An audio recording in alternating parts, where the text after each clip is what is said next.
Estamos en contacto con la doctora Amalia Fensore, especialista en Derecho Societario y Empresarial y en Resolución de Conflictos Jurídicos, profesora de la Universidad de Buenos Aires, a quien le damos la bienvenida para continuar charlando sobre estos temas relacionados a sucesiones.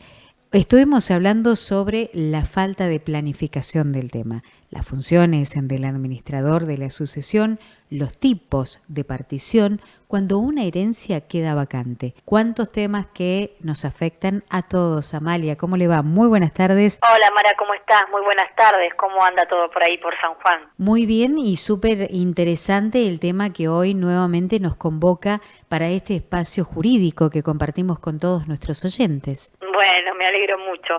Bien, como vos dijiste, que te estuve escuchando, que hiciste como una introducción, porque acordate que, bueno, la última de las charlas, si mal no recuerdo, creo que te dije una frase que estaba buena, porque fíjate que hace varias charlas ya, porque sucesión, que estamos hablando de sucesiones, porque es muy amplio el abanico. Estuvimos hablando de un tema muy importante en la última vez, que fue el tema de la partición, ese estado de indivisión, ¿no? Porque uno cuando hace una sucesión, cuando hace un juicio de sucesión, primero está en un estado de indivisión, por lo menos hasta que se declare herederos. ¿Por qué? Porque nadie puede disponer de su porción porque todos somos dueños. Suponte fallece nuestra madre y somos hermanas, tenemos un estado de indivisión, no podemos partirlo hasta que no seamos declaradas por el juez herederas o que aparezca un testamento como hablamos. Entonces vimos eso. Después del estado de indivisión, una vez que está la declaratoria, empezamos a ver también que ahí viene el tema de partición, ¿no? Más que nada ahora con todo esto de la reforma del Código Civil y Comercial en agosto del 2015, la partición es muy importante, es obligatoria hacerla en la sucesión, donde ahí se va a decir que te corresponde a vos y a mí como hermanas e hijas de nuestra madre suponte fallecida. Bueno, ahí también vimos que las particiones podían ser, por ejemplo, vía judicial, podía ser por vía privada, si no había problemas, de manera convencional. Me preguntaste también qué pasaba con los créditos, qué pasaba con los acreedores mientras dura ese estado de indivisión, o sea, antes de la partición. Y yo te decía que, bueno, que ellos no podían ejecutar nada hasta que no esté la partición. Ellos cobraban a partir o cobran a partir de la partición, o sea, cuando termina ese estado de indivisión forzosa. Y bueno, y después obviamente hablamos un poco de albacea, esa persona que designa o se designa para que, bueno, administre los bienes. Hablamos en el caso de una empresa del administrador provisorio de bienes y bueno, ahí quedó Mara que más o menos habíamos quedado, ¿no? Hemos estado hablando varias veces de testamentos, pero ¿qué es y cómo se confecciona un testamento hológrafo en este caso? Bien, primero creo que hablamos una de las charlas del testamento que hace el escribano. La gente tiene que tener en cuenta antes de empezar a hablarte o responderte esto, Mara, que es muy importante, que ahora con la reforma del código hay dos tipos de testamento. El que hace el escribano, que ya lo hablamos en su momento, en una charla hace poco, y este que me estás preguntando, que ahora te voy a contestar, que es el hológrafo, el que hace uno a mano alzada, a mano escrito, digamos, como se decía antes. Se sacó el cerrado. Vos sabés que antes de la reforma del código había uno, no sé si te acordás, los abuelos que iban a una escribanía, lo ponían en un sobre y nadie lo podía abrir, viste como pasan las películas, hasta que bueno, fallezca la persona. Pero bueno, ahora acordate que ya no existe más el cerrado y está este que me preguntaste, el hológrafo y el que hace el escribano. Ahora bien, vamos al hológrafo, como vos me dijiste. Bueno, el hológrafo debe ser íntegramente escrito, totalmente, por la persona que obviamente falleció, en idioma argentino, ¿sí?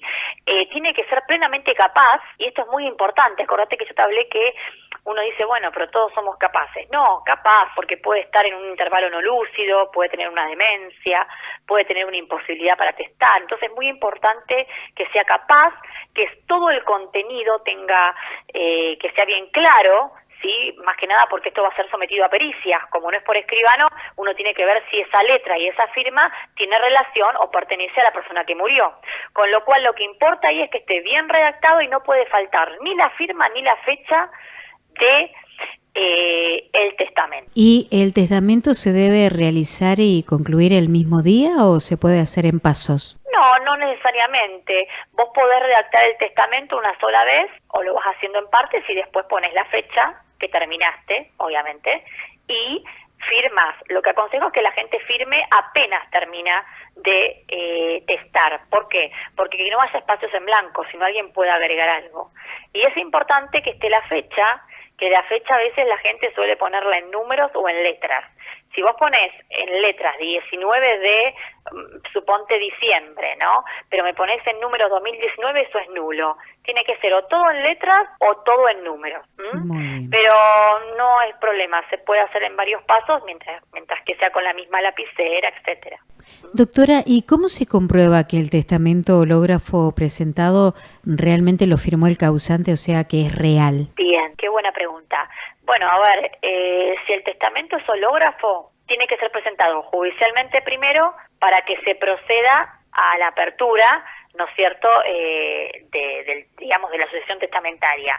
Entonces se deja constancia de que esa firma fue del testador, pero ¿qué pasa? No vale que yo te diga o que te diga un heredero, o por ejemplo, yo testé y te dejé a vos todo, no vale que vos digas, sí, esta es la firma de mi amiga o de mi hermana. Suponte que yo puedo testarte a vos como hermana porque un legado sería así, porque a vos le corresponde lo demás a mi familia, por ejemplo.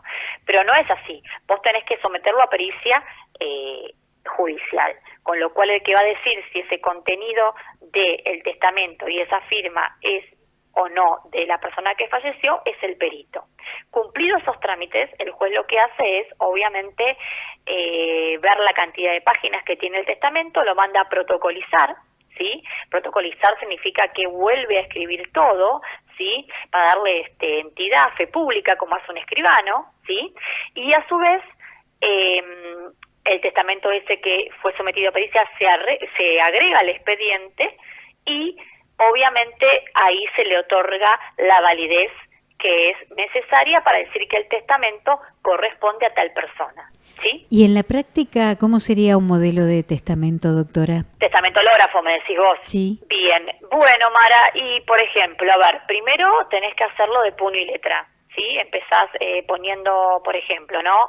La que suscribe, Amalia Fensore, pongo todos mis datos completos, mi DNI, mi nacionalidad, por ejemplo, Argentina, estado civil soltera, nacida, por ejemplo, el 8 de febrero del 81, con domicilio en la calle Suponte Sarmiento, San Juan, provincia de Buenos Aires, Argentina.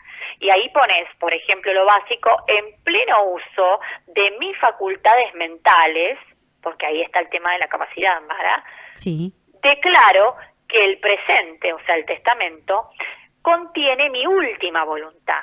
Entonces ahí pones 2 puntos y la persona pone la voluntad que quiera. Por ejemplo, le quiere dejar un bien, el auto, a tal persona, quiere destinar determinada cantidad de dinero a tal persona o a una fundación.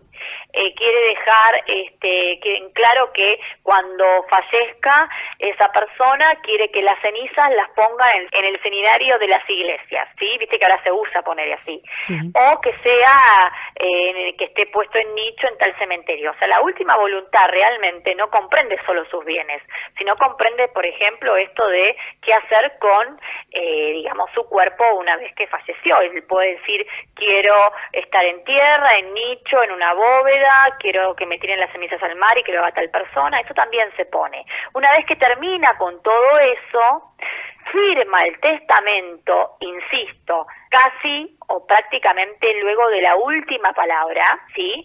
Que la última palabra debería ser a los tantos días de, por ejemplo, hoy, que sería X día de noviembre de 2019. Acordate, lo pongo en letra o en números. Y firma ahí, sin espacios en blancos, y muy importante, no tiene que tener ni tachaduras, ni enmiendas, nada, porque eso obviamente puede ser pasible de nulidad.